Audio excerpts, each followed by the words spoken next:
What's up, guys? Welcome back to the Penthouse5 Podcast, episode number 24. Boom. Yeah. Yeah. Come on, man. You got to check it in Spanish. Or something. So 24 is Spanish. There you go. Got another one? No. Only ever done Spanish. Yeah. Cool. There you go. What did you study in language? What's language? I did French, but then I dropped it. It I shows. completely dropped it. I didn't learn anything, man. Anyway, this episode's a little bit different. We're gonna go for a bit of a technology discussion, aren't we? Mm-hmm. So I'm real interested. You are as well. I'm pretty sure in it. That's why we're having this conversation. You don't give a fuck. It's like, I'm so fascinated by the future and and the technologies that are being developed and stuff. And we're both big into like sci-fi movies and stuff. Yeah, so, exactly. It's always been a big thing. Yeah. Yeah, exactly. And you imagine any of that stuff become reality, like Well, there's loads of stuff in sci-fi movies that have become reality. Star Trek and like mobile phones and stuff. Star Trek was one Star Trek. No, it's the thing, isn't it? Like back in what was the first actor that played William Shatner? Yeah. So they had the little communication thing, didn't they? Between basically a cell phone. Oh, right, then it became a reality. Yeah. Isn't it? So boom, in your face, Dave. They actually made the very first handheld camcorder they made for the Apollo mission where they went to the moon because they needed someone to film it. Oh, so of course, they made a handheld camera specifically for that mission. Wow, there you go. Yeah. Boom. Wow, man. You're learning already, folks. It's like it's back and forth. Anyway, yeah. So the concept of this episode is, I mean, this is a music podcast and stuff in it, but we're just gonna have a little bit of a different tangent today. Well, I studied music technology. Oh, so, there's a link right there. Segue. Yeah. So I think how we'll start this one. Yeah, man. Because we want to start this episode with I want to watch this episode in 5 years' time if I can find it on the internet. Millionaires selling out man. arenas. Yeah, 5 years, bro. So it'd be cool just to see if any of these things that we've researched, we found out actually happen, in time. And also, be cool just to look back on some stuff. And we want to really start in a position where we're talking about today's technology, stuff that we use, so we can see it in the future and get a real understanding of what we were dealing with compared to what is in that current time. Well, you were saying before off camera, like if we had done a video in 2010 saying specifically the items we use and the technology and where it's at specifically, so we can look back at it 10 years later and be like, oh shit, look how it's moved on in that time. Yeah. And any predictions what they would have said for 2020 as well. Do you know what I mean? And seeing if that actually happened or anything like that. But so we can start with so it's 2020 right now. It's February 6th, 5th. Today? Yeah, is it 6th today? Today is Thursday, the 5th of March, 2020. Boom. So there you go. So we're right at the start of 2020. Back and forth maybe. So the technology I'm in contact with all the time. iPhone XS, I think it is. So it's basically the 10. iPhone 6. Yeah, man. Boom. But to be fair, that's the newest phone I've ever owned. Yeah. I've always owned the iPhone there's at least 2 generations behind or something. So it's a bit cheaper, but it's still kind of good enough. But this is good. But it's not a 10. But whatever.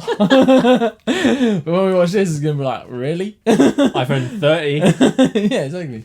But so the iPhone X, whatever, the iPhone 11 or something like that is the most current one. Is it out already? With the 3 cameras. Right. I think in the future they've got 3 cameras. Yeah. Built into my 7. head. That's what it's all about. One right there. Look at you. Stop calling me. Headaches all the time.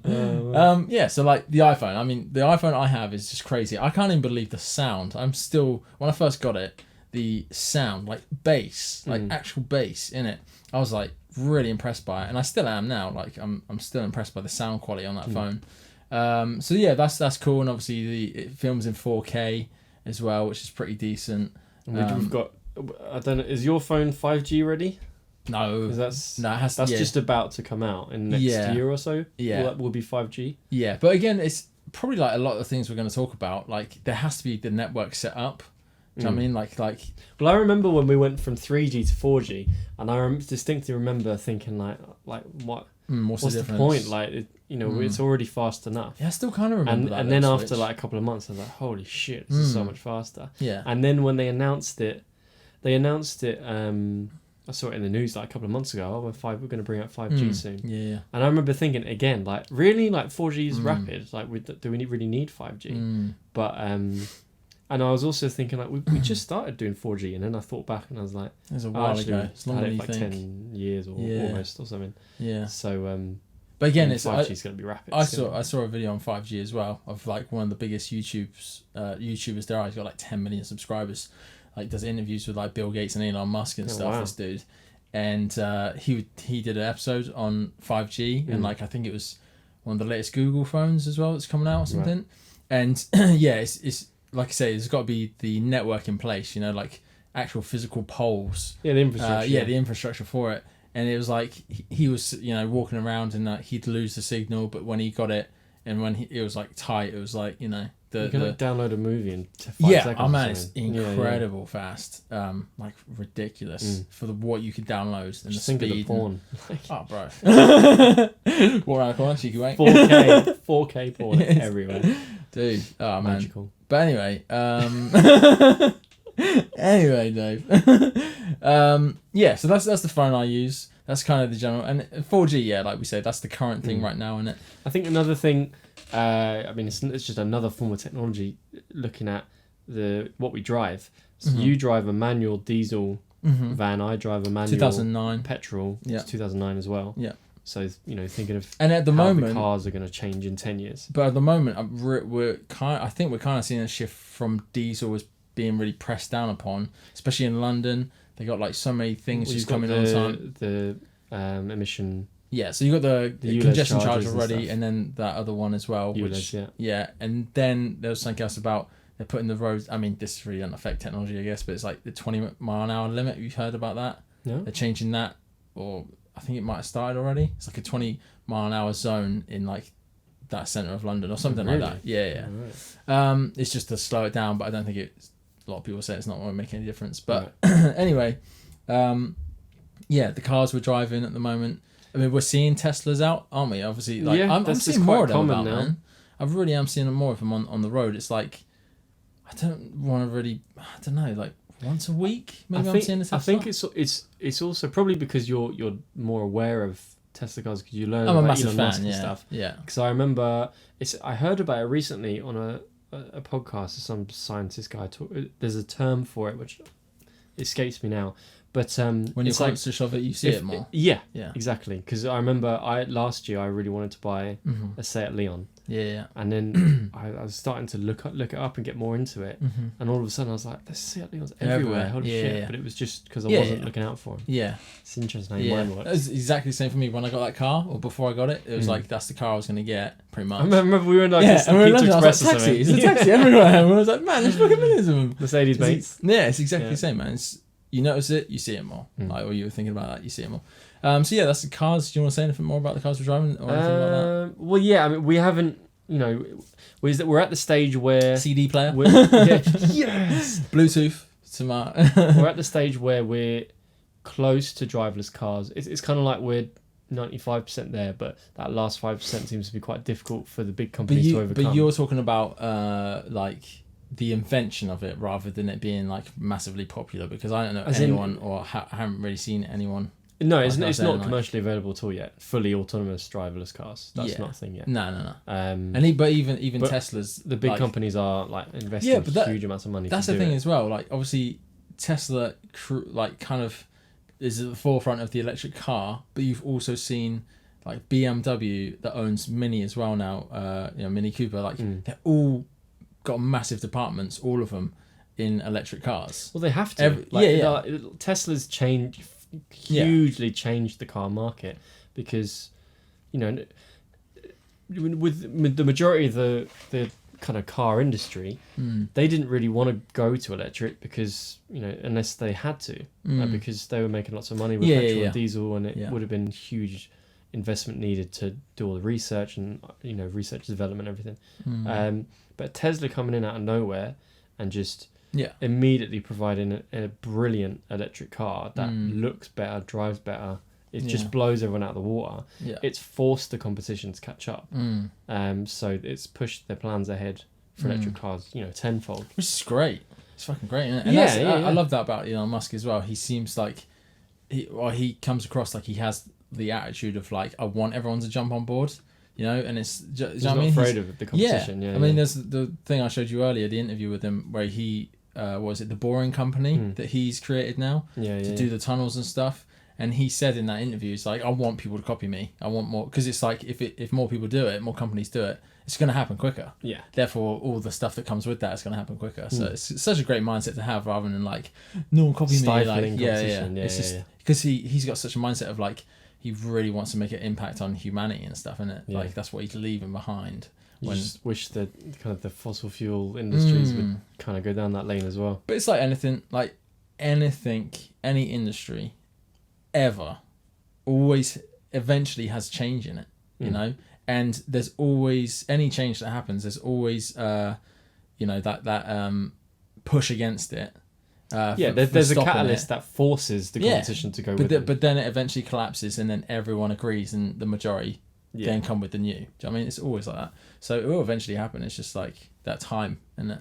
So that's our cars. What else do we face? Like, I mean, my computer, iMac, laptops, Apple Macs. I'm still using my 2012 model. I think I bought it in 2014, my MacBook Pro. But there's loads of new ones out, like obviously AirBooks, and I fucking don't even know what the new ones with touch bars at the top. And sliding volumes and stuff like that. It's a bit more touch in it. What else? You coming into contact with on daily? You wouldn't say that there's a massive change in how we use computers and laptops compared to 10 years ago. No, I mean, like the biggest difference we probably notice, I reckon, is probably mobile phones. I mean, my very first mobile, how old was I? 14, 15? Yeah, about 14 when I got 15 years ago, maybe I say.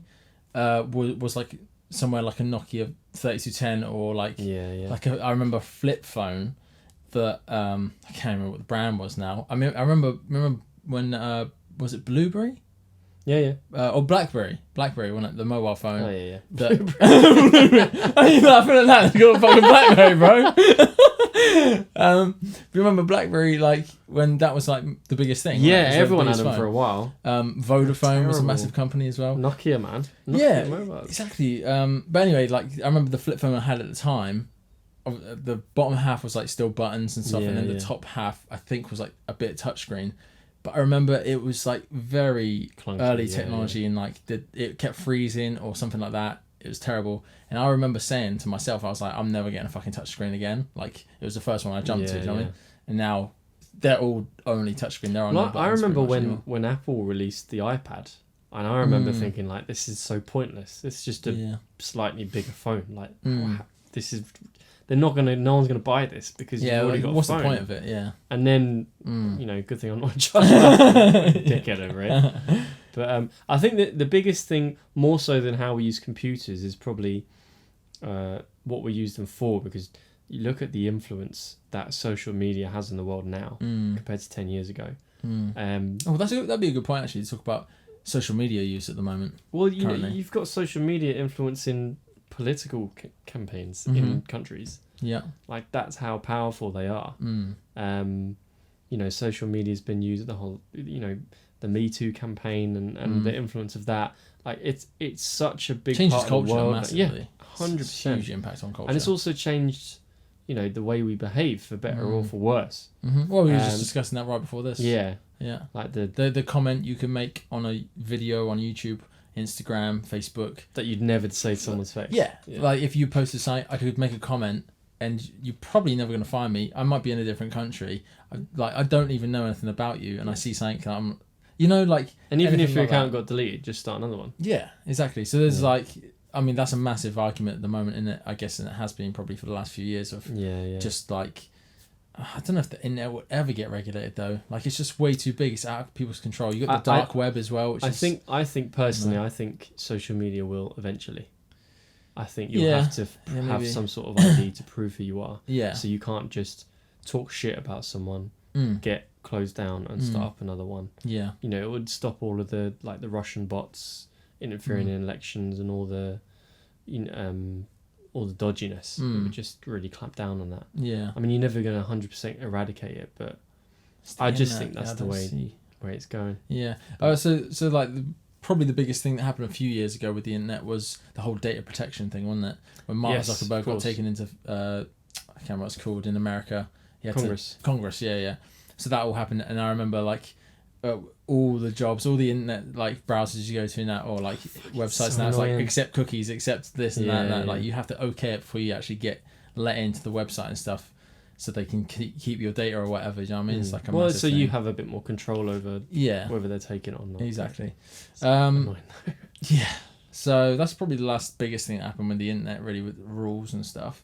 But technologies and stuff like that we come into contact with daily. I'm trying to think of like massive differences from like say 10 years ago. Or just not even differences, but like just stuff that you think like it's fundamental to. Well, yeah, it's just basic use, everyday use that you know, say 10, 20 years from now, it might be like really, you know, like VHS, DVD. Oh, something that will be gone. You mean? Oh, it could be. Yeah. Well, I think the thing that's going to become an everyday common part of our life in 10 years that we're just not going to bat an eyelid about is devices like Alexa and Google Home and that's voice recognition. That's a great shot, actually. Yeah. Because does your family own an Alexa or anything like that? I have an Alexa. I don't use it at the minute. I'll probably use it when I get my house. Right. It's actually one thing I found which is really cool is you can download a setting so it will tell you in real time how to make a meal. Like it will tell you a recipe and it'll tell you, right, do this, blah blah blah, and cut it this way, and then it'll be like, 10 minutes is up, blah blah blah, and it'll teach you how to do stuff. It'll teach you how to murder someone as well. Yes, John. Hide the body. Wrap it up. Say everything. But that's just going to be that you know, we're going to be so much more connected in the future. That's just going to be a part of everyone's life. I mean, at the moment, like I would love to own one, but I don't feel the need for it right now. But I do know a lot of people that own an Alexa or a Google. Is it just a hub? Google Hub? Home, I think it's called. Something like that. Yeah, like there's loads of different ones, but they're two probably the most popular, aren't they? Yeah. Like my parents have like Alexa. To be fair, I remember when they got one, it was like the small one. That's the small ones is what I got. Yeah. And then it adapted to a larger one, and now my dad's got the one with the screen on it. It has a massive speaker behind it. It's just like slow, and then all the others are in different rooms and shit. And it's just like, when I come back, it's like Alexa house.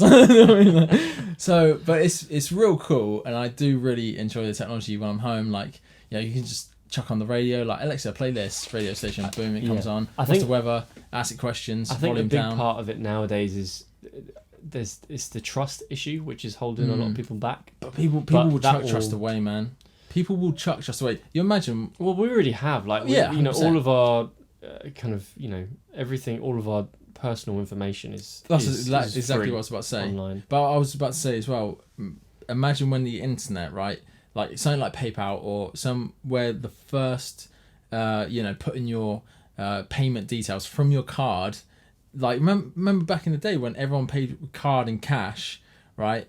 And then the internet at some point would have been where you got to put your details in online to take your card details to pay for it. And people would have been so skeptical about that. But now you do it on any website, right? Like, I mean, Google just saves your it. details. Yeah, that's what I mean. Like, it's you only need to put in your security number. It's got the rest. Yeah, exactly. And it saves it for you. And I put it on like Moonpig. I did it earlier for my nephew's birthday and stuff. And did it, and all my details, bam, right there. It's like, cool, order, boom. It's so quick. Yeah, but with Amazon, you don't even need to put any details on. Exactly, yes, it's already you just press the button. Yeah, but that's what I'm talking about. It's like there would have been a point where that resistance would have happened, and then it's just convenience it's like the wave, is king, isn't it? The wave tips over, and then everyone just goes the tipping with it. point, right? And it's Gary Vee says it's like convenience is king. Whatever is going to be easier for people to do, that's going to win every time. And that's like what that technology is, isn't it? It's just my payment details are already there. I just need to click a button and I'm sure about it. Cool, done. Yeah. Like there's no effort about it, and that's what I'm saying about. It's like there's things you can get a thing for specific products that are connected to Amazon. So it'd be like a little physical. I've seen them for like toiletries and stuff.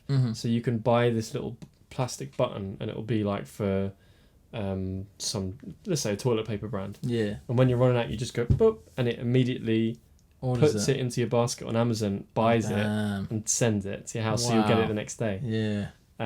That's what Gary Vee says about Alexa, isn't it? Like, Alexa obviously is owned by Amazon, and it's like you could be, the example he always gives is like, say you got one in the shower that plays the radio or something like that, and you're in the shower and it's like, what's the weather today? What's the latest news? Blah, blah, blah. It tells you that shit. And then you brush your teeth, it's like, oh, run out of toothpaste. Alexa, toothpaste. And it will just, and that is exactly the same process as what you're saying. Buy me toothpaste. Yeah, and it will just be delivered whenever. Like, that was a really cool thing, because I used to, when I had it in my bedroom, I'd wake up and I had Alexa set as my alarm, and then I'd ask her, like, tell me the news, and it would give me like a little 5-minute bulletin of just what the latest stuff. It was really handy, just like getting up in the day. There's loads of cool uses for it. Yeah, man. But it's just gonna keep evolving though. It's crazy, isn't it? Yeah. But do you start talking? Yeah, do you think that's like pretty much like the technology we've run into? Our cars, our phones, our computers that we use at the moment, the internet. I'm sure we're missing out a ton of stuff. That's what I'm thinking. Yeah. I suppose it may be a different thing in the sense of something that might be archaic or might be old. I think we're really seeing now the beginning of the streaming wars when it comes to like Netflix, Disney Plus jumping on. Oh, that's a good Apple shout. starting. Yeah. It's like traditional linear TV, like 10 years time.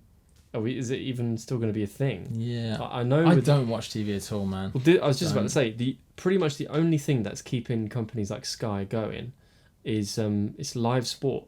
That is the hottest commodity, because that's the only thing that you watch on TV where you don't want to watch it on demand. You want to watch it live. That's the whole point of sport. Yeah, because you want to see the result as soon as it happens. Yeah, there's no point watching it when you already know the score. Yeah. So, that's why there's so much money in the Premier League and stuff, because that's one of the few channels that they know we've got a guaranteed audience that's definitely going to tune in. Yeah. They're not going to watch it on a replay. Yeah. What do you think I don't know. What were you going to say? I was just going to say, what do you think the future of that is? I mean, it's got to be interaction, I just think it's going to be, it's just, now you pay 50, 60 quid for your Sky package, and then you pay for the different categories within Sky, movies and documentaries, whatever you want. Yeah. In 10 years' time, it's just going to be, you choose your favourite programmes based off what streaming service that's on. Yeah. Because when you think about how much you pay for a traditional Sky TV contract, if you go all in, it might cost 70, 80 quid. A year. Yeah. Oh no, a month. A month. Yeah. Wow. If you paid for sports, Netflix is cinema, everything, £6. It's exactly a month. The streaming services are about 5-6 quid each. So you'd have to have over 10 of them. Yeah. To compete with the full Sky package. It's crazy. So, I think I heard a stat about Netflix that they'd spent more money on their own original content, like films and TV programs stuff, more than any other company or all the film companies combined or something like that. Well, Netflix have got, I think that was last year as well. It'd be interesting to see, but they've got hundreds of subscribers. Yeah, it's got to be like at least 150, 200 million. It's probably way more than that. But let's say just as to make it easier, let's say 100 million. Right. Every month you're paying, let's say, £5. Yeah. That's basic. That's £500 million every single month. Yeah. That's how they can fucking afford it. That's over 6 billion every single year. But you think about I don't know if you remember, it was like 5 years ago maybe, when really I would probably say, to my memory anyway, Netflix released like the first film, original content. But like it was like kind of a blockbuster. It had Will Smith in it. It was called Shine or something like that. Is that the one where there's police officers with like a lizard guy? Yeah. Did you see that? Did you remember? Yeah. Right. So when that came out, it was kind of like big news, because it was like the biggest actor of our generation, and then the film was coming out on like a streaming service, no not cinema. from the cinema. Yeah. And everyone, and it was like, what? Like, and I just remember that. It was like 4 or 5 years ago, something like that. And it was back. And that happens all the like time. the Oscars banned Netflix originally for the first year because they were like, it's not proper feature length film. And obviously now you can't because they make half the fucking stuff. Exactly. But you know, that's going to be the way we consume media. With regards to TV or film, that's going to hugely change in the next 10 years. I would say, you give your opinion as well, I would say I watch Netflix like quite a bit.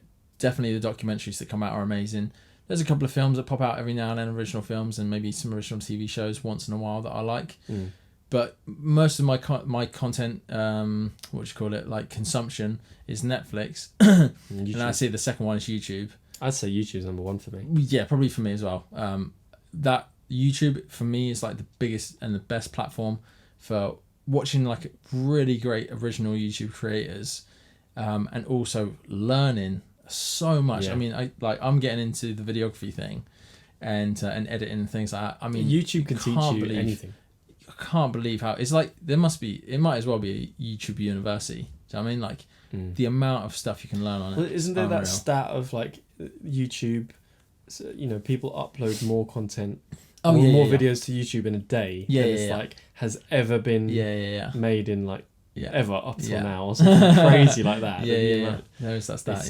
It's mind-boggling the amount of stuff that they have. Yeah. What would you say your consumption comes from? So it would probably be YouTube number one. Yeah. Netflix number two. I'd probably say Spotify number two. And Netflix number three, and then.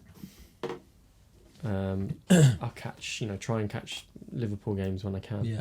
I mean, I can't remember the last time I've sat down at the telly and scrolled through channels. Like even before we had Netflix and stuff, you know, we had Sky and there's hundreds of channels. I'd only really go from like 1 to 5, and then I'd check sports, and then I'd be like, that's it. Like I was never really one for browsing through all of the channels and stuff. And a lot of time you do that and you scroll for like 15 minutes and you're just like, there's nothing on, and there's like a million things on, but it's just nothing that's like interesting for you at that time. What I was gonna say is like, I think, what do you reckon TV will, like normal TV will start dying out? There's in England, obviously that's where we are, the biggest TV shows at the moment, I think for a long time, have been like Coronation Street, EastEnders and Emmerdale, right? They're like 3 of the biggest soaps ever in the UK. Like they've been going for a long time. Well, that's another one of the few programs that's still going that people want to watch it. But do you think it dies out?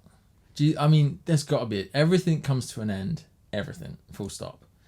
That comes to an end. I think soaps. I think that comes to an end at some point.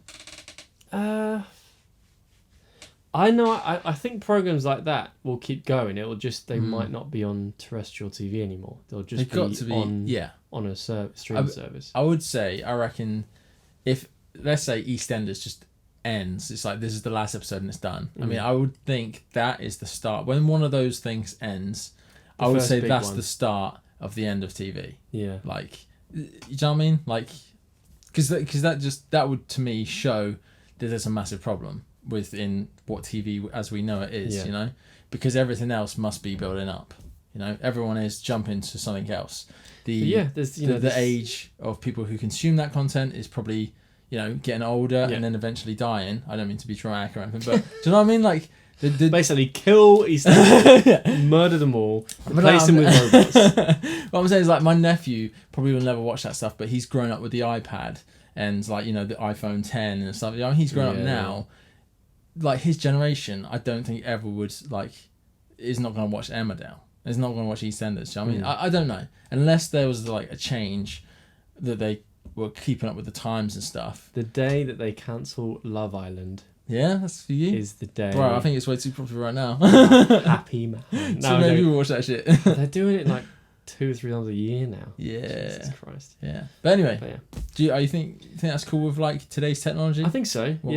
This is like, if we watch this 5, 10, 15 years in the future, if this video's even still around, if YouTube's still around, it'd be cool just to see where we were at. Jesus, John's dead now. Bro, don't say that shit. You might be divorced. And I'll be Fuck you, Dave. I'll be watching him in Still Alive. Oh, bro. That's all good.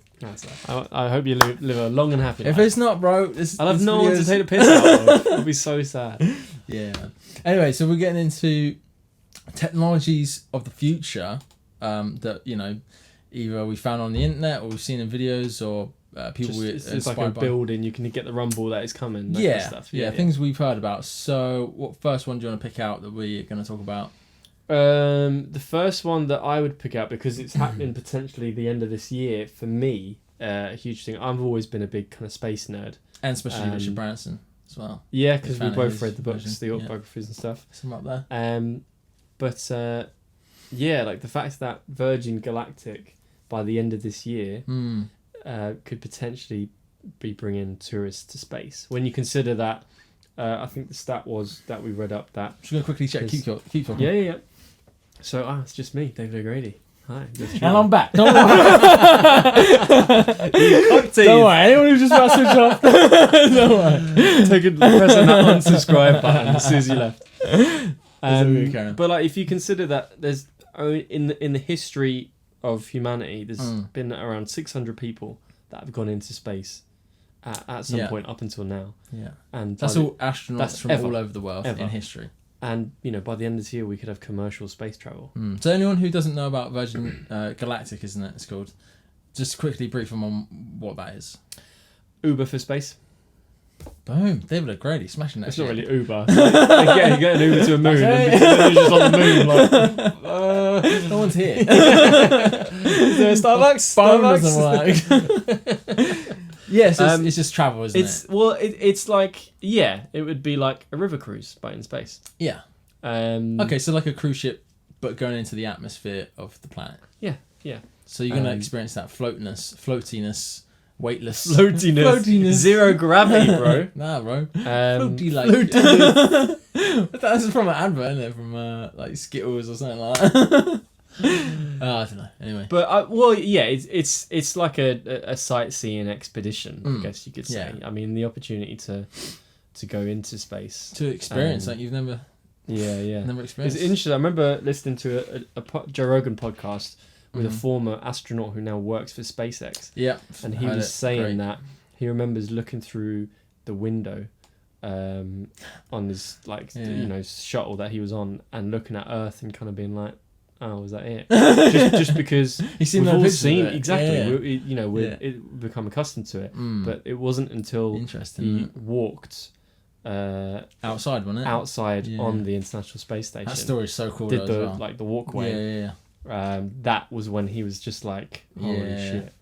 I mean, we like, obviously you've seen Gravity, the film Gravity, which what's that? Sandra Bullock, is it? I mean, that was a fucking great film. Interstellar. What a film! I mean, all those films. You seen the Brad Pitt one as well? Ad Astra. Yeah, have you seen that? I've seen it. It's a slow one. Yeah, I thought it was cool though. But I feel like I need to watch it again. Yeah. I've really watched Interstellar again. It's such a great film. Oh man, I'll watch that too. Some of the sci-fi films that have come out the last 5 years or whatever, and now, like, I mean, they're so. Like the Martian, anyway. The one with Matt Damon, up until the end where he was like cut a hole in his spacesuit and all that kind of bullshit. Pretty much the majority of the story was quite accurate because as far as the information we know about Mars right now, quite a lot of it was quite accurate. Yeah. That's really impressive considering. Yeah. We've never sent anyone there. Yeah. So they're getting closer. Anyway, returning back to the Virgin Galactic thing. So what were the dates you said? What's the predictions for that? They're predicting at the end of this year, 2020, that they'll be starting their first commercial travel with tourists and stuff. So potentially by the end of this year, 2020, they could be launching the that machine, that spaceship. They have another test flight planned this year, and potentially by the end of the year they could start giving the go ahead. Cool. So there we go. That's the first thing. I mean, even in a year's time from now, so it'll be the start of 2021, we could look back on this video and see if it actually happened. But in 10, 20 years time, it might be affordable. Yeah, exactly. Mugs like you and me to go. Exactly. But that's the thing with anything like this new technologies. I mean, the internet and drones. Two of the biggest things that are, I mean, the internet is the biggest thing in human history and in inventions, really. But both of those things start from the government, start from like the, what would you call it? Like the army, like, you know, that type of military sort of position, don't they? Like that was where the internet started. That's where like drones were first like created. Was it in the military that? Yeah, both of those things. I thought it was Berners-Lee, the British guy. He's the one that created the World Wide Web, right? But I'm pretty sure it was like a government thing first. And then before, then it come out to the public. It's like Facebook, like everything starts in like a small part first. Like Facebook was just on the campus. Yeah. Then it was the town. Then it was the county, and then it was like massive parts of America. And now it's like global. So, but yeah. Anyway, my point was like any of this new technology, even like Tesla nowadays. His goal is obviously to make those cars as cheap, so as many people can have them. So everyone eventually ends up having them. But they will start right at the start. You know, people that can afford it. You know, like what, 30 grand, 40 grand? I ain't got that much money to spend on a fucking car. Do you know what I mean? Well, it's like when they first started, you know, commercial flights on planes. Exactly. I'm sure initially it was for just the richest people, but then 20 years everyone's just doing it. Yeah, so, and now you can get a flight now for 30 quid. Like a £5 or something stupid. And that's a return flight, probably to Italy or somewhere close, a couple of hours away from us. So yeah, it's waiting for that initial point where it becomes affordable for all of us, sort of people. But yeah, what's the next one we got? Next one we got is flying taxis. What can you tell us about that? Yeah, so I saw this post come out a couple of months ago, or maybe the end of last year. It was Hyundai, a team in with Uber. So Uber, obviously a massive company nowadays. Is it going to be called Hyuber? I don't know, mate. But anyway, they're sort of coming together for this project of flying taxis, right? And basically Uber is taking the role of, you know, the logistics, I guess, of how people are going to integrate with the app and things like that, like they do at the moment with Uber. And then Hyundai are creating the actual machinery, like the actual physical taxi. But it's basically like a massive drone, like what we know as drones now, with the probably like four rotors and the pod in the middle. Yeah. And I'm not sure if it's like unmanned, or I think that in the video we watched, they said there was initially going to be a pilot there. Yeah. And I guess like it all evolves, doesn't it? But yeah, so that's coming out. Apparently they're aiming for 2023, which is only 3 years away. Man. I mean, that's insane. But you know, like flying taxis, man. Like, I mean, some of the stuff I've just watched today on like thinking about this episode, it's like you just can't get your head around it, really. Like it just. I was talking to Steely the other day, right? I said about this flying taxi thing, right? And when I watch it, and when you think about the companies like Hyundai and Uber, like they're fucking massive companies, Uber especially, right? They've got their money behind them. I mean, Elon Musk, obviously amazing, and especially Jeff Bezos, the richest man in the world right now. Like, what's it, $1 trillion company? Like it's the Amazon's, stupid like that, or is it Apple as well, isn't it? Like they're two of the biggest companies in the world right now. But anyway, that's it. He's a trillionaire, isn't he? He's the first ever trillionaire. Who, Jeff Bezos? Jeff Bezos, yeah. No, sorry, not trillion. My bad. Retake that thing. 100 billionaire. Yeah, that's right. What it is. He's the first 100 billionaire. I mean, that's crazy money anyway. But anyway, I'm just saying, like, these companies are massive. They can obviously when you've got that money, you can afford to put it towards you know, more projects that might not, you know, immediately give you net profits. It's more just about, you know, it's the long term advancing humanity. Yeah. But anyway, my point was, I was chatting to Steely, our drummer in the Penthouse5 band. Let's hope that's going in 5 years. Anyway, I was chatting to him, and like he's a bit of a pessimist sometimes. Yeah. All the 99% of the time. Anyway, I said to him about it, right? And I'm like really optimistic. I'm like, that'd be fucking incredible. Even just like seeing it on the web, you know, like some people actually catching a taxi. But he was like, you know, straight away put that down. Like, but his point was valid, because there are unbelievable technologies nowadays. Like, we just are talking about stuff we interact with on a daily basis in 2020. But there are technologies right now in this world that are just unbelievable, but we don't get to see them, and it's like it's not out there for the public maybe.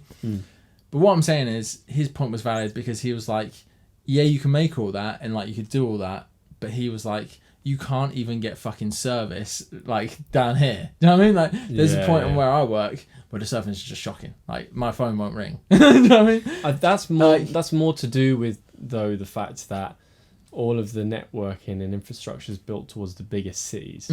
So if you're living out in the sticks, in the arsehole of nowhere in fucking Reading, like, who cares? Reading's getting developed, boys.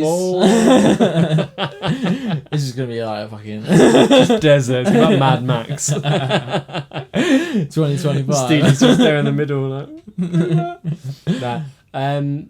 You know what I'm saying? Like, there's a valid point for it. Like, technology is crazy. It's going ahead, full steam ahead. And, you know, you chuck it back 10, 20 years, still in our lifetime. It's changed dramatically, right? From computer games. Like, I remember the first game I played. All that sort of stuff, but he still does have a valid point wherein you can have all these ambitions, and normally most of the time they are overestimating the time frame, right? They're saying like 10 years this is going to happen, but really it's not that. Like, it's way longer than that. Well, it's just impossible to predict. There's some things that were predicted as taking 20 years that we, 50 years ago that we still haven't got. You know, like everyone loved to say flying cars. But like we were watching a video with Elon Musk and the Boring Company, like just the propulsion and like the wind and the noise and the mess from having flying cars just makes it impractical. But then there's other things that have, you look at the progression of the mobile phone. If you'd have looked at the mobile phone used in like, what's the Michael Douglas movie in the 80s? Is it Wall Street or whatever? I know. But like, them big fat brick things. Yeah. And then it's like you look to 2008 and 2010, even 10 years ago, you've got, smartphones that are more powerful than computers were 10 years before that. And the thing, you can literally do anything with a smartphone now. It's insane how much power you've got in your hand. Yeah. And that's still a fair amount of time. If you think about like a film like that, right? It's probably an 80s film, early 90s film. Or maybe that's a bad example. If you were to compare, let's say, the advancement between phones between 2005 and 2008, like, that's a 3-year stretch from no smartphones to fucking everyone has one. Yeah. Sometimes there's just a catalyst and it explodes. Yeah. Sort of like the Big Bang. It's like it's popped and it's progressively getting faster. Yeah. You know? But just some fields of technology grow quicker than others, so it's impossible to predict. Yeah. But if you kind of think of how it's been, then you can kind of see where it's going to be. Like, phones in 30 years' time are going to be looking completely different. Like if you like you just said, if you look back 30 years ago, I don't think there will be phones. I don't. That's what I mean. Like what we call a phone. However, what it is going to be completely different. Like it might not be the physical thing. It might be something I don't know, interacts more biologically or something like that. Yeah. But yeah, that's pretty much that one. But just a quick question on that. Like, let's say it gets invented, right? So like 2023, it happens, and then I don't know what, another 10 years after that, another 20 years. Like, so how are we gonna be? You're gonna be 50, 51. Fun. You're gonna be 50. Yeah. You'll be turning 50. Anyway, let's say it's now like 50, when we're 50 years old, 20 years time from now, it's like kind of like Tesla is now. Where there's a few dotted around. Would you get in one? Would I get in what? The taxi. The flying taxi? Yeah. Well, yeah. Absolutely. I'll do it. Sweet. If it was autonomous, would you get in it? Yeah. Yeah?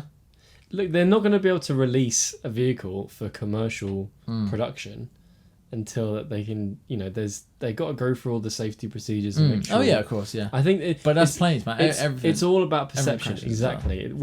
There's accident everywhere. People get scared of going on planes, but there's far more casualties from being in a car than there are from going on a plane. Yeah. Yeah, people are scared of planes because even though there's a much tinier percentage, if you crash your car, there's a good chance you'll be okay. Whereas if you crash on a plane, there's a good chance you're going to die. Yeah. And that perception warps the reality that statistically you're far more unlikely to ever get on a plane. Yeah. And it's the same thing, with the flying taxis. It'll freak people out with the autonomous stuff and self-driving.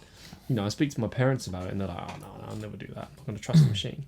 But it's like... I would, though. Yeah, but like it's going to be tested, and it's only it's your perception and you know, your mindset that's you know, holding you back. If it's going to be released for commercial production, it's going to be they're going to have to go through such rigorous testing. And if you think about it as well, again, I referenced my nephew, right? Growing up in the age of iPads are the norm, right? And you think about your childhood, anyone listening, think about your childhood, what you grew up with. Like, so the norm is iPad. The norm is like an iPhone 11. You know, the internet, like the way it is right now, that's the norm. You grow up, you almost, let's say 20 years time, that taxi's a thing. 30 years time, he's going to be, 37 years old, right? In 30 years time. I mean, that's fucking mind blowing. but let's say that happens, right? And now the flying fucking taxi is a thing, right? Like, you got to think, growing up with that kind of technology, there's a trust with it. Because you've lived with it for fucking 30 years. Absolutely, yeah. And you imagine all the development from the phones, from the iPads, from the TV, from all the things we've been talking about have now changed and adapted over the course of 30 years. And now that thing is real. Like, you're going to trust technology. My mum still refuses to do mobile banking. And what was her childhood? But for us... I mean, like, she didn't grow up with that until it hit maybe, 40? And then stuff's kicked in, now 50, something else has kicked in. Whereas us... it kind of just a normal thing. What happened in our sort of teenage years, didn't it? Like mobile phones. I mean, like. Well, yeah, we grew up with smartphones at a much younger age. That's what I'm talking about. So we trust the things on our smartphones. Yeah, and I would say, like, for example, my dad's very technology savvy, but I think my granddad at his age, like. I mean, this technology wasn't anywhere the same. Do you know what I mean? And a lot of old people, like, when you're at the end of that scale, you kind of, like, you know, again, you didn't grow up with it. You find it hard to adapt to it. Again, and we'll be there. Teenagers. Like, as much as I'd love to say that I'm really open-minded and forward-thinking when it comes to technology, you know, almost everyone has a tipping point where you're going to be like, I don't trust that thing. And all the kids will be like, that's fine. But I would say, I think for us, I would assume right now, when we're older, and I don't think it matters how old we get, I think technology is always going to be a part of our lives because we grew up with it from such an early age, you know? And I would say, you never know, but I'm just saying. I mean, if in 50 years' time, when we're 80, they start putting microchips in people's heads. And so you're like, you know, you can use GPS, but you're constantly being monitored, and emails and stuff, but everyone can read them and all this kind of thing. And the world of that time might just think, this is just how the world is. Whereas we're like, whoa, I want control of my personal information. And now we're going to be like, get the fuck out of here, you old fogey. But that's a good point, because we grew up in the age where Facebook was like, I just referenced a couple of years ago. And there's the data protection thing. We've grown up with that. Doesn't matter how far in the future you go, we remember that time. So absolutely valid point. But that's cool. So what else we got next? Another thing we're going to jump onto. Prediction. So Elon Musk's kind of future. I mean, he's said from an early age it was really interesting. Have you read the Elon Musk book? No, it's on my to-do list. I read it last year, and ever since he started getting into the SpaceX thing, his ambition has always been getting to Mars, terraforming Mars. I want Mars to be a viable option for humanity. He says he wants to die on Mars. Yeah, he does. Yeah.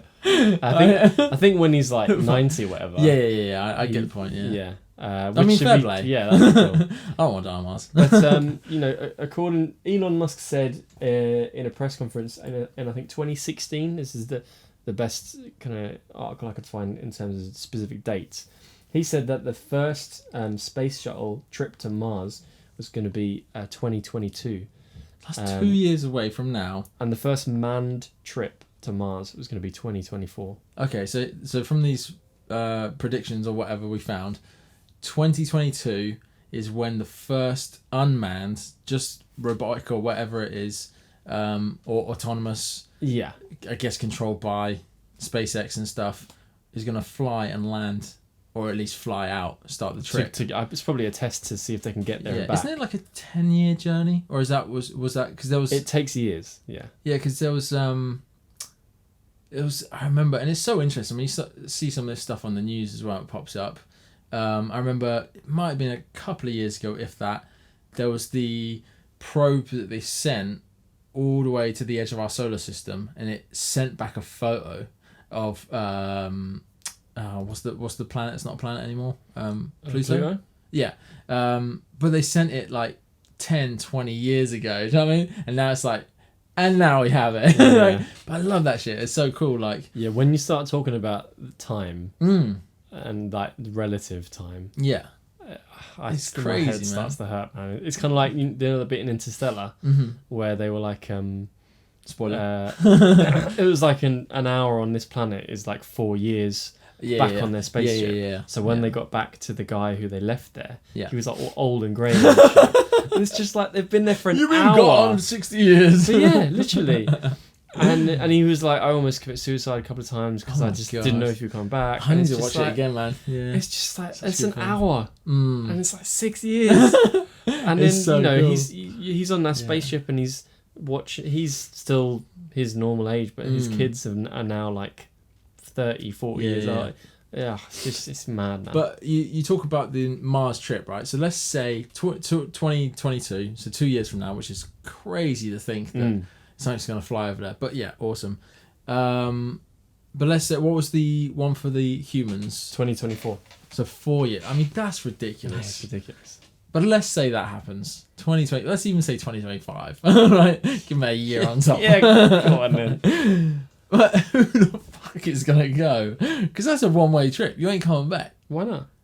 Because the time journey. Because like the things that like I've heard the Joe Rogan podcast. All right, it's official. I love Joe Rogan. The thing that would be but they said it's food. How are you gonna like live there? Like obviously, the first trip will 100%, bro. If it took like 5 years to get there and back, like you could survive that. But you better Google this shit right now. Huh?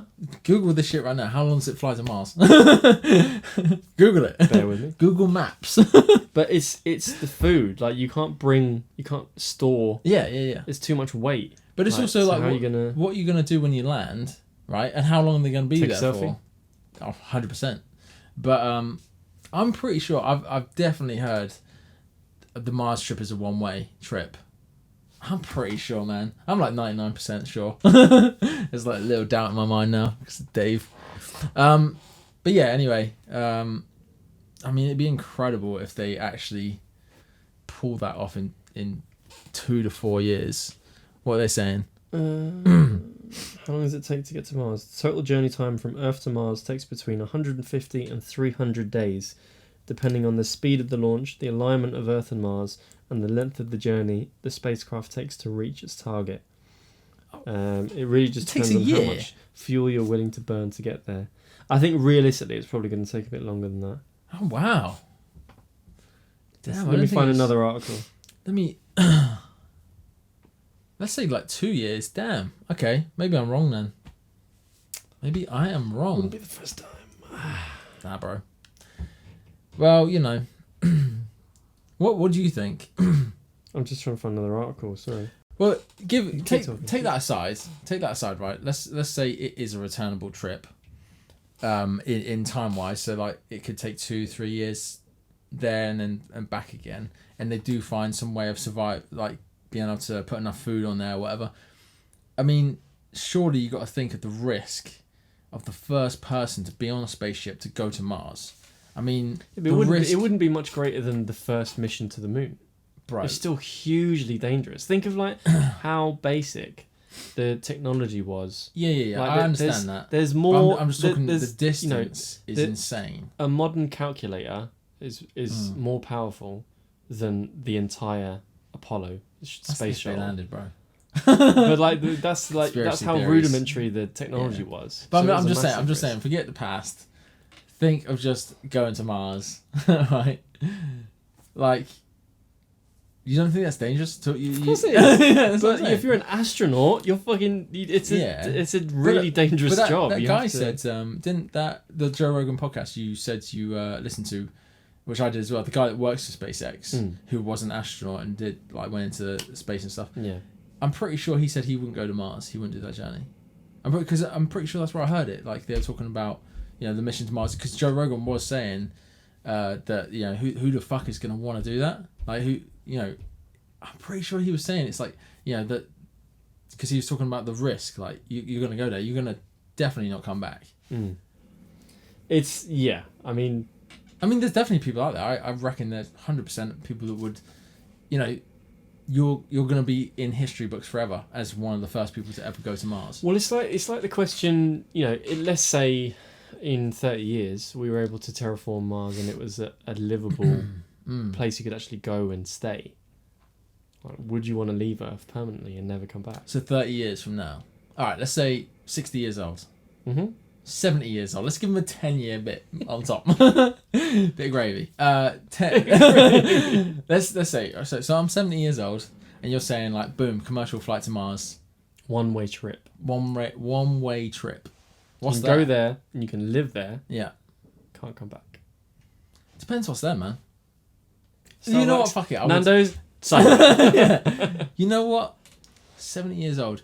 I think it all depends. I would say yes to this question right now, but I think it would depend on my situation at that moment. So let's like.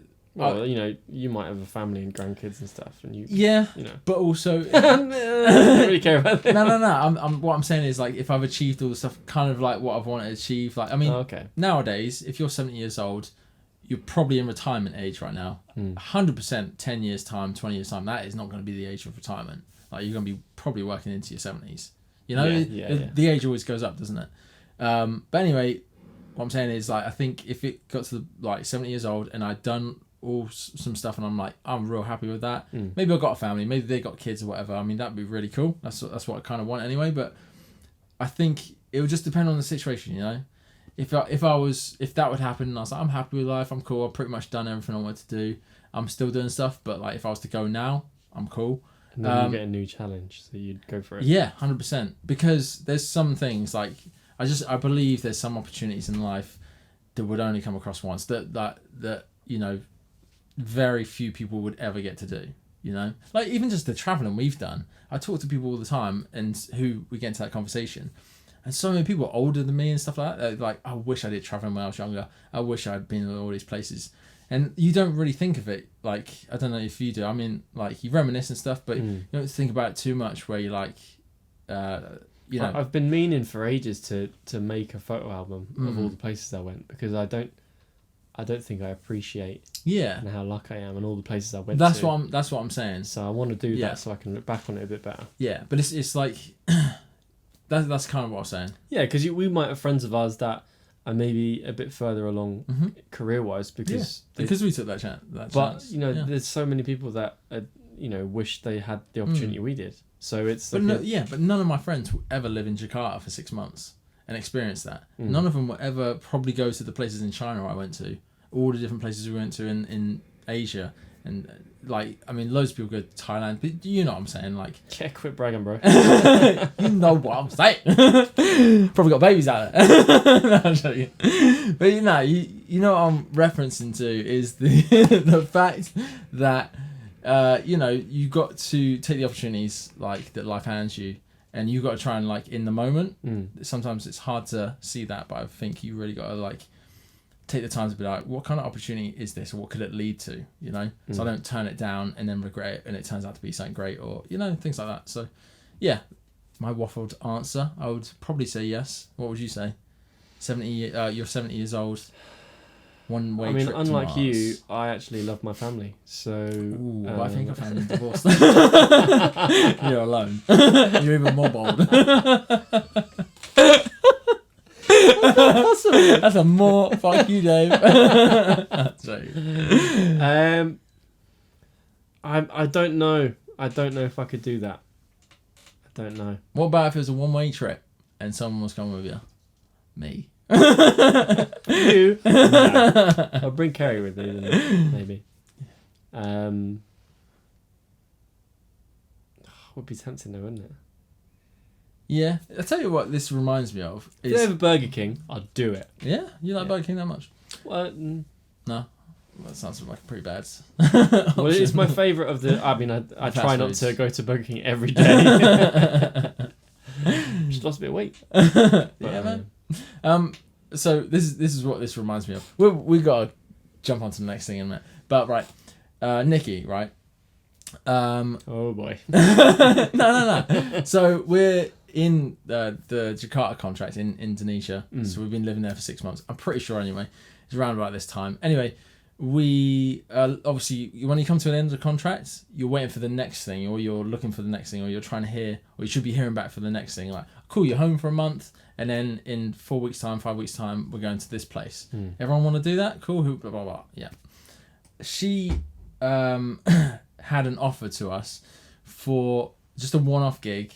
It was in Afghanistan, and it was in, this is 2015, something like that. So this is kind of still like when all that shit's going on, and you're definitely hearing it on the media, or it's the tail end of it, right? I was very quickly to say yes, because that to me, I was like, when the fuck am I ever going to go to Afghanistan again or get this opportunity to go? And it was basically like, you know, you were going to, she had some details, obviously not all the details, but it's for the US Embassy in Afghanistan. And it was, and like you'd fly out to the airport or whatever, to somewhere, and then you're going to get picked up by like the military airplane. You know, on this fucking, I was like, hell to the fucking yeah. Like, there's no way I'm not going to do that. You know, so for me, I was like, you know, there's too big an opportunity. Like, I always try and think of things like you really just got to try and see the opportunity, but also, like, when you're older, like the story it would be, you know? I mean, it's not all about, like, that's all you got at the end of the day, I think, like, when you're older. It's just, any age, right now, all you have is, like, your stories, your memories, your experience in life, the lessons you learn from it, the people you meet, all that stuff. And, like, to me, that opportunity was, like, I was like, that is going to be an incredible story no matter what happens. Like, I flew to Afghanistan. Like, you know, like, and then there were people in the band who, like, really... opposed it. They just didn't know what to do, and they took too long to decide, and then it didn't come through because of the time it took. But everyone's different. Yeah, you know? I think if I was in an opportunity where I was like mid-20s, still young, no major commitments or anything, then yeah, absolutely. That's what I'm saying. It depends on where you are in life, with the commitment, the opportunities come up. It would have been cool though. Oh man, it would have been so insane. So the last one we'll say is the podcast we listened to on the Joe Rogan podcast. It was do you remember his name? Aubrey someone? I can find out for you because I was listening to it. Yeah, so this is the podcast episode. Aubrey de Grey. That's the one. So if anyone who is still listening this far into our podcast or watching it on YouTube, there's a really good podcast by Joe Rogan. That one you just said, Aubrey de Grey. Yeah, check out the number. I'm going to double check quickly. We're still live, bro. It's episode 1432. Yeah, so go Joe Rogan 1432. Listen to that podcast.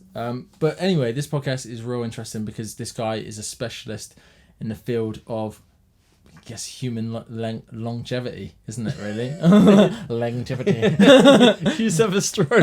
Human long. 20 years from now.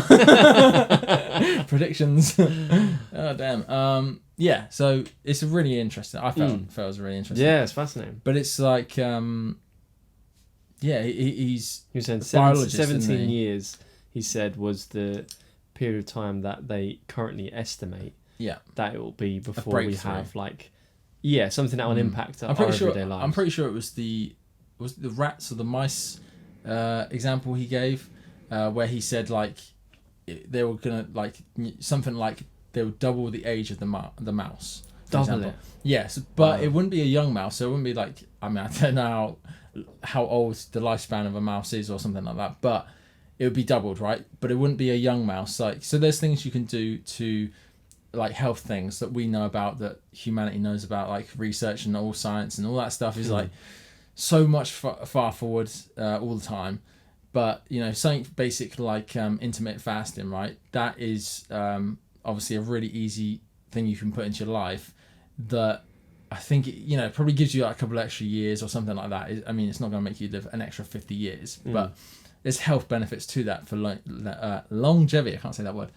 But anyway, they can do that in mice and they do that, but it affects animals differently. He says on the podcast, he says, so if a mouse does intermittent fasting and a monkey and a dog and a human, it all affects it differently. It all increased life, but it will act differently, right? So say a human could be 2 years extra, a mouse could be like 2 weeks extra, or like 20%, like a bigger percentage. Yeah. It's all gonna be different on each animal because each animal is different biologically or whatever. Anyway, he's saying that so you could do that with a mouse, right? And extend it through different things. But they're talking about the 17 years from now prediction is that they would double the age, but of an older mouse, of an already aged mouse. So where you get to a point where this mouse has got like 6 months more to live, and that would be old, but they're going to double the life after that. I mean, that's like talking about a 70, 80, 90-year-old human, and then you got another like 50, 60 years. But would you want another 60 years as a decrepit old 90-year-old man? But you haven't listened to the podcast clearly, bro. I'm an hour and 10 in of an hour and 40 conversation. So, give me a break, bro. You better fucking listen faster. But now he's talking about stem cells, right? But I think, man, it's so much to take in on a podcast. But from my understanding, will you like regress to like an earlier, like a healthier body? The way he talks about it at the start is how they see. Can I grow my hair back? No. No, it's like the breakdown of cells or something, but that's what they try and stop, right? So, it's something like that. Yeah, because he was explaining with the example of Parkinson's. He said there's a specific type of cell that does a very specific job in a specific part of your brain, and the reason normally a normal person would lose like a quarter of this specific cell that does this certain function, but that's manageable. Your body can tolerate that. You can still live to a certain degree. But with Parkinson's, that specific cell, there'd be a 3/4 loss of that cell, and that's where Parkinson comes from. So they're now able to. They're doing stem cell research where in a lab they're able to recreate or reprogram these cells and inject it into the brain, and they basically program these cells to turn into a specific type of thing and then reproduce. Yeah, and it eradicates Parkinson's. Yeah. Because there was that. Was it the guy that they did, and it was like 10 or 15 years after one injection? So they did a test like 25 years ago, where they would take in what they thought were these cells from the brains of a dead fetus, I think. But it was really rudimentary, so it was very hit and miss. They didn't have any specifics, and so they tried it in loads of cases, and the majority of them failed. But in the few examples where they got lucky and it caught, the person completely, his Parkinson's completely went away for 15 years before after one injection or something like that, wasn't it? One treatment, at least. One single injection into the brain. I mean, that's fucking incredible. Yeah. Like, imagine that, like having Parkinson's and then one treatment, just every 15 years you're back to normal. Yeah. Like, amazing. And you imagine where 17 years from now, where the prediction might happen. So what's that? 17 years from now, 47. Quick maths. Oh, 17, sorry, 2037. Yeah, so 2040, you could really... Big graveyard, yeah. Well, yeah, you could really see this age thing kicking in. This is whatever he's talking about. But anyway, from my understanding of that podcast, obviously, you finish listening to it and we'll talk about another point as well, but it was like you could add on a substantial amount of time on an old person. That's so an already old person, and then you add in on a substantial amount of time increased. So I guess with that old person though, would but they wouldn't be decrepit. So they would have like they'd be biologically younger, right? But they would still be old. So you still be the number. You can't change the number. So they'd be chromatically 70, but they'd have the biological age of like a 50-year-old. Something like that. Something like that, because it's something to do with the stem cells, something like that. And it's because obviously age is all it is the cells in your body are deteriorating at a faster rate than they are being remade, right? Because it's like they're being damaged. Yeah, because your cells break down, don't they? And then like that's what happens all the time anyway, from a baby like until any age. Well, he was saying at the start of the podcast is physics. Anything that's alive with a moving part. Yeah.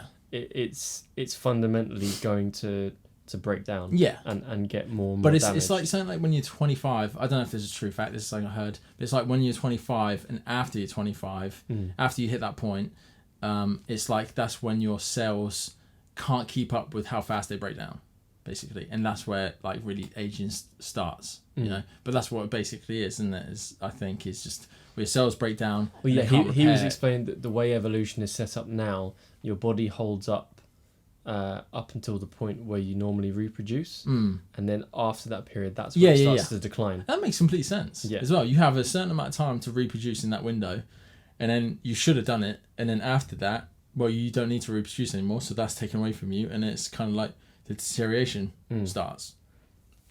It makes complete sense, you know, like from that point of view. But yeah, what do you reckon? Like, if let's say 2040, this is where this is kicked in. I mean, that would be the start of it, right? So let's say we get to that point. So 2040, how old are you going to be? 50. So 50 years old. I mean, I would say I would predict 50 years old.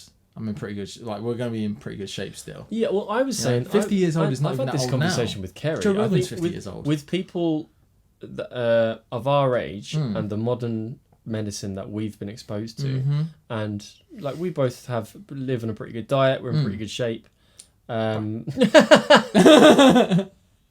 you're in good shape, I'm in fairly good shape, but like we live a pretty healthy, you know, it's not like we're not going out and getting fucking wanked or whatever.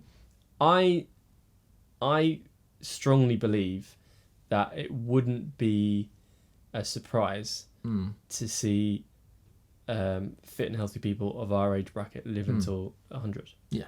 I don't think that would be a shock by the time we get to that point. No. I mean, a lot of people nowadays live to their 90s. Yeah. Easily. And, you know, modern medicine's only going to improve. We're only going to get better at, you know, stopping cancer and all the other diseases that we might get up to this point that people have struggled with. It's only going to get better. Like our chances are only going to improve with time. Yeah. And if they bring in something like that, then, well, do you think you'd want to, like, let's go back to this situation.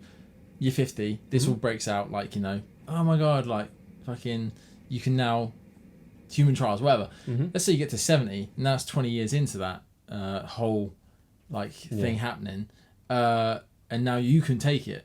And now you can probably live an extra 30, 40 years. You going to take it? Absolutely. Yeah? 100%. I don't understand. And this is another thing he was talking about. He, for the last 20 years of this guy's life, you know, his body of work and his life has been about, you know, trying to advance the length of time that humans live. And a lot of people really kick back against that, and they kind of romanticize the current lifespan, and it's good to get older, and I'm happy with my, but if I could have another 30, 40 years, like the amount of things I could learn, like all the books I could read, the things I could do. Let's say you could live on average 8 years old now, right? I mean, that's doable. I mean, like the guys, you see the World War II veterans, right? Like they lived to their 80s and 90s and stuff like that. So let's say our generation could easily live to that age as well. Probably not, probably more, right? But let's say 80 years old. Now this thing is invented, comes into our culture and all that sort of stuff, and it gives you an extra, let's say, gets you to 120, and it gets average age to 120. And people are dropping off at 120, 130. Let's say that, right? For just argument's sake. Do you think it makes any difference to culture? Because you could have kids at a later date. It would be a problem for, I think it's just like the population issue, and he was kind of debunking that a lot, because he was saying how out of all of the countries with the highest populations, I think that out of the top 15 countries, he said only Nigeria is a country that's still having a higher fertility rate. Right. Because in all the other countries, even like Bangladesh and China, like people are having less babies because women they're having more rights. They've got a better quality of life. They're more focused on their careers than they were before. It's not all just about plopping out kids. That's the sole purpose, it has historically been. And so people are having less kids than before. And so he was saying that the human, the population isn't going to grow as much as it may have done in the last kind of 10, 20 years. It's going to plateau a bit because of that thing.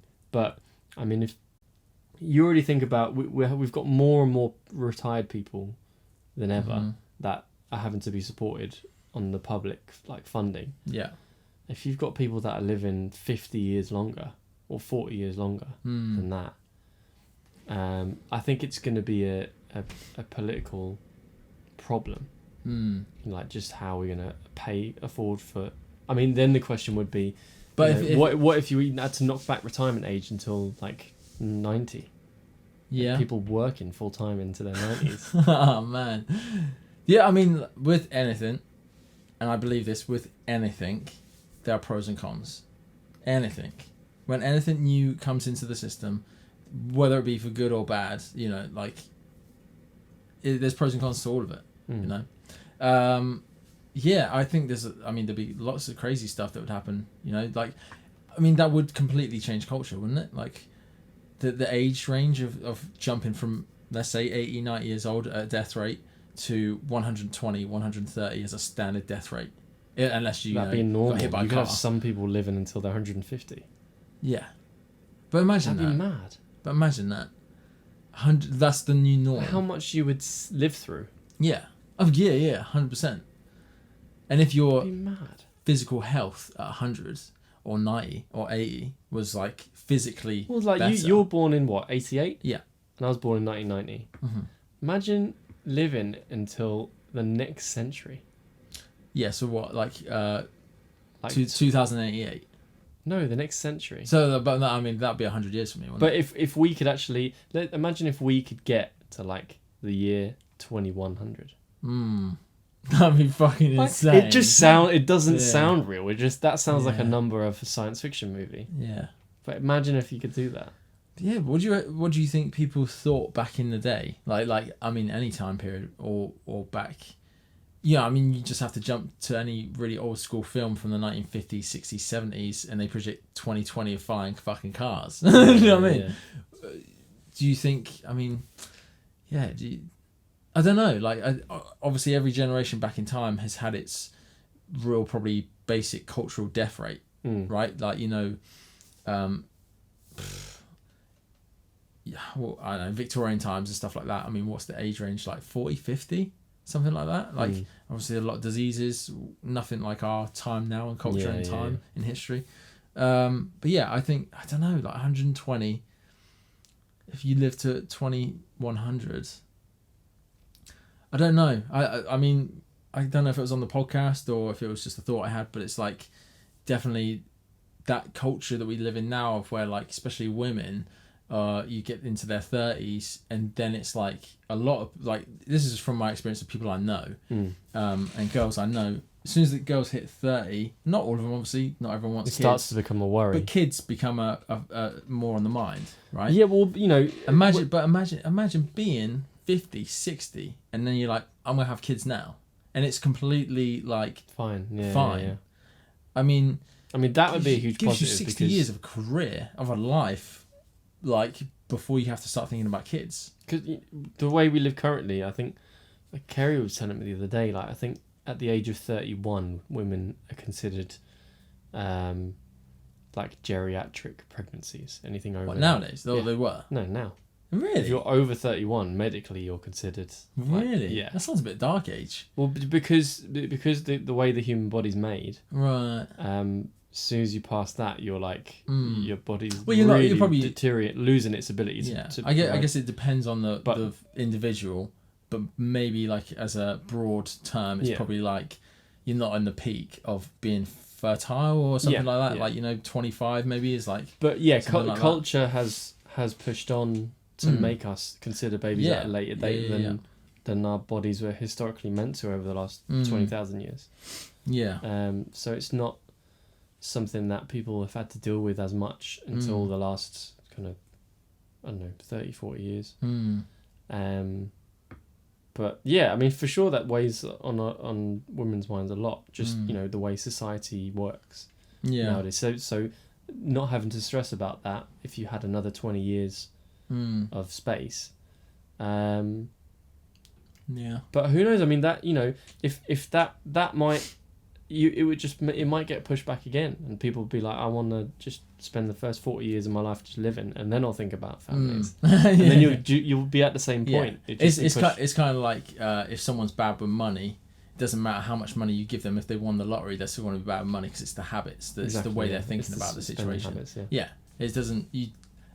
It's the exact same situation. Yeah, it's like you earn more money, you buy a big house. Yeah, and then you still skin. I've got 30 grand raised. That means my expenses now go up. You know, it doesn't mean like you live a better life or anything. But I think that's a really interesting part. Like, I mean, there's so many probably like different variables to think about if that was the case. You know, to be able to live to past 100 years old as a standard, even 120, 130. I mean, it's crazy. Like, even career wise. You know, you could probably do quite a few different careers to a very high standard. Let's say it takes you 10 years to really master a career, or 15 years.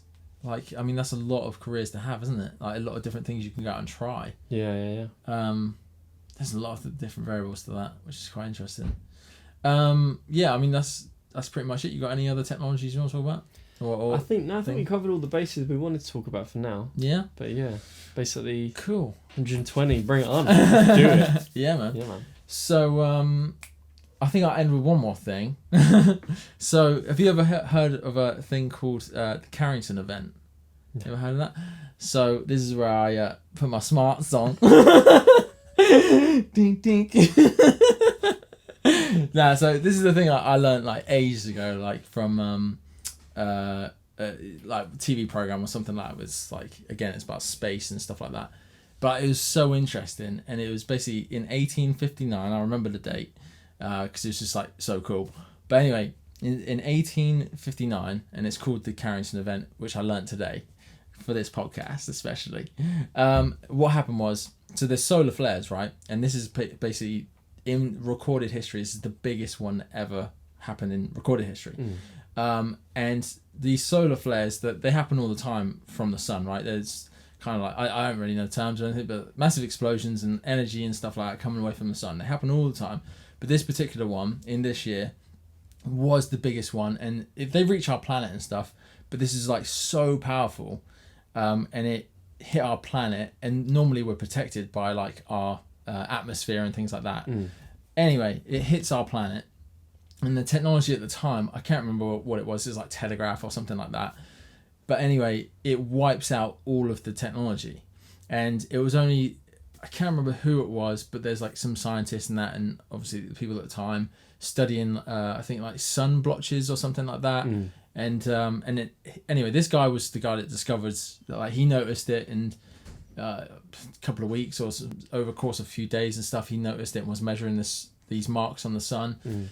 And he was the one that discovered it. And anyway, as time's gone on, like, there's more research done about it, and they know what it is, and especially nowadays, like, they really know what loads about the sun. If you've ever watched any documentaries or YouTube videos on the space and stuff like that.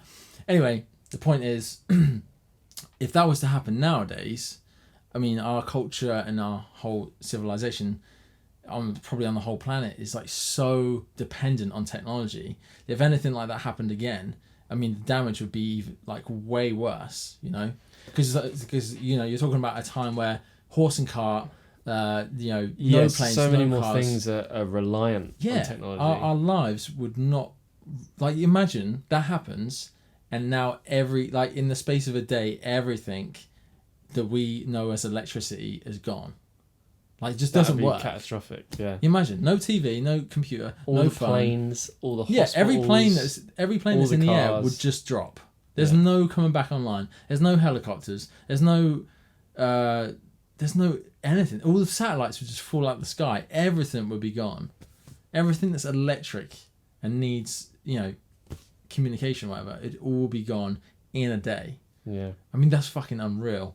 But, like, you know, NASA and stuff like know that. If you like look into that, it's like they obviously clearly know that, and it's kind of not like if it happens again, it's like when that happens again, because it's going to happen, because it happens all the time. It's just when a next big moment will happen. Well, I've read something recently about how there's an asteroid that's coming towards Earth that NASA are a bit worried about. Yeah. But again, there's a lot of, like, from the solar flare to the meteoroids and asteroids and stuff. It's fucking space, isn't it? We're like a little ball and a load of monkeys just hanging on it, floating around, just waiting to be hit by something. Black hole. Like, who knows? Fuck that, I'll live 120 years. Yeah, man. Exactly, yeah. Hopefully that don't happen. Oh, but, thanks. Thanks very much. Yeah, but anyway, I guess we'll leave it at that, Maybe, what would you reckon? What would you... Maybe let's have one last word each. Like, what... Crazy prediction. Yeah, what would you like to see maybe in...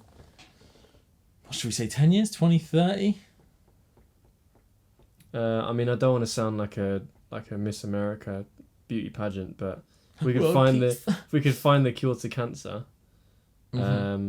That'd be a really good thing. There's a 3-part documentary on Netflix about Bill Gates and what he's up to at the minute. Oh shit! Is it good? Really good. Oh, cool. And one of the big things he's doing is he's putting a lot of money into getting inventors together to try and build a toilet that doesn't run on electricity, that basically filters its own sewage into something reusable. Right. Because there's still over like 3 million children a year dying from diarrhea, because in a lot of third world countries, all the sewage from the toilets, they're just chucking it straight into where they get their drinking water from. Yeah. And so he's trying to find a way to, because if you can stop that, the sewage, if you can tidy that up, then it'll just save so many lives and give people a bit of a platform to get on with stuff. But I think, it would be great to see if in 10 years' time, something drastic could be really done to try and solve the kind of epidemic in Africa and all like the third world countries. That's still just no progression in the last 40 years, just nothing's. So you're saying 2030, you just want to see like some major drastic changes in like cancer and major people would have an access diseases. to food and to sanitary, to clean toilets and stuff. I would completely see that happening. I mean, it's gonna happen. There's just definitely gonna be some steps taken towards those things. You say that though, but if we're in 2010 and I said the same thing, you'd probably say to me, it's definitely gonna happen. No, but like I would say I'm saying like there's guaranteed jumps in those areas. Like 10 years time, there's not going to be like, we're not going to be in the same place as cancer research. We're going to know more about it. For that, but there's other issues that, stuff like the problems in Africa that haven't really jumped at all in 40 years. But I'm pretty sure like Africa is like looking to be one of the next big economies, isn't it? That's what I think. That's what's been said for a while, I was saying. From what I've read, it seems to be more of a hope than an expectation, or a prediction rather than an expectation. Yeah, maybe it's just like the time's off again. Like, it could be 20, 30, 40 years. It just needs that catalyst and then they'll be off. Yeah. But that would be the one hope, I think, because when you see all the like technological advancements that we've been talking about, all the great things that we're achieving, and then in parts of the world that's still just the bare basics they still don't have. I feel like we should kind of sort that out before we figure the fancy stuff out. It probably all works in like hand in hand though, But that's cool. That's fair play. Like there's another, sorry to cut in, I know we should have finished. There's another cool thing that Elon Musk is trying to do. He's trying to put these like thousands of satellites up in the sky to give the whole world free internet. Oh wow. So it's specifically for the third world countries, so they have access to internet and they can access to business and banking, and they can sort themselves out. That's cool. So that's something that he's working on as well, which is pretty cool. That's cool. But yeah. So what do you want? 2030, what's the 2030, I want to live in a mansion and me, fuck you, Dave. Nah, I'm joking. Of course I'm joking. I'm always joking. 2030, bro. 2030. I would love for Penthouse5 to still be going. That'd be cool. That'd be very cool. I mean, we're in year 3. As soon as we tick past April. We'll be 40 by then. Yeah, why not? I suppose Take That is still going, aren't they? So, yeah, exactly, bro. Yeah. They'll come back out. Anyway, yeah, I would love Penthouse5 to still be going. Yeah, let's see what happens. But yeah, 2030, man. I really don't know. I mean, of all the stuff we said, it'd be cool. And like, there's probably a million other things we haven't mentioned that we probably don't even know about that, you know, would just be like Amazon delivery, fucking, what was it, drones and stuff like that, and all those type of things. There was another really cool thing that Bill Gates was, he set up a competition, or like a funding competition, I guess, for, and you know, just incredible inventions and stuff. And one of the things was there was all these guys that are developing ways to, one of the machines that these guys made was a machine that extracts the carbon from the atmosphere and takes it and converts it into like a reusable resource. Yeah. And that's what that was fascinating. That's what Jeff Bezos said, isn't it? He says there's more resources out there than there are on the planet, basically.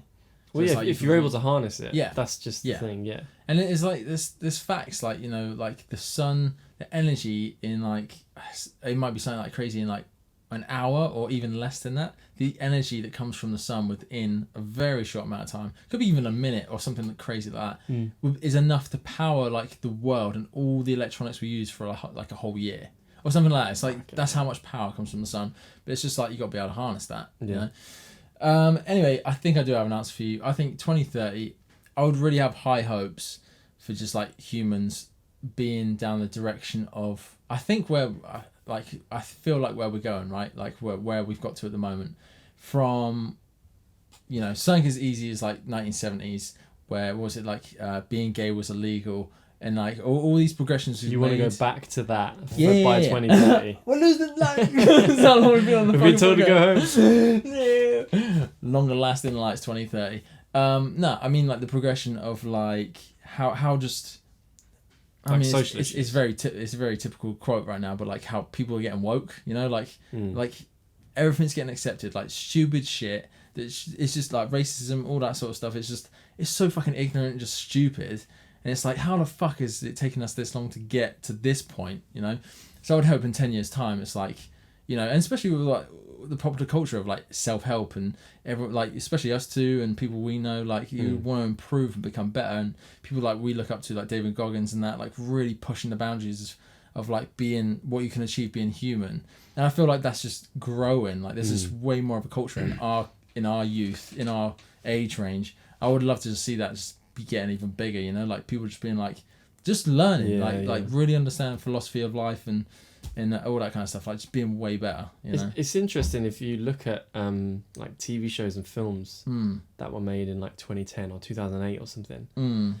You really can, especially with like there really has been a progression in the last couple of years, I would say, where there's been a bigger push than normal for, you know, different races and creeds and trans people and Me Too and whatever. But it's like you go back and watch a movie from like 12 years ago, and especially if you watch like a comedy or something, and there's like, it's not that long ago, and you like some of the stuff that they're saying, you're like, oh, you can't say that anymore. And it's like, it's only, you know, really isn't that long ago at all, and you can already notice a big kind of societal change difference in what's accepted and what's not. So yeah, that's a good shout. Yeah, I think it's been on that way for a long time, you know. But I feel like it's stretching out into more people, you know. And I just hope it just continues that way. It's just gonna be a better place to live, isn't it? At the end of the day, if people just understand like what it's really about, you know. Anyway, we've been waffling on for fucking ages, but yeah, special episode. This one was like an hour probably. Wow, yeah. Yeah. What time did we start? It's been a while. Yeah. Well, it's almost 11 now. So. Shit. Okay. Yeah. Well, there we go. Bedtime. Got anything to say? End it on. Thanks for the chat. It was really enlightening. It was a good one. Yeah, that was good fun. Yeah. Anyway, hope you enjoyed that episode, guys. Hope you stayed to the end. If you did, then well done. You get a sticker. Leave your address in the comments below. Yeah, and I'll send it to you. Anyway, catch you on the next one. That's episode 24. Done from us, me and Dave. Peace out, guys.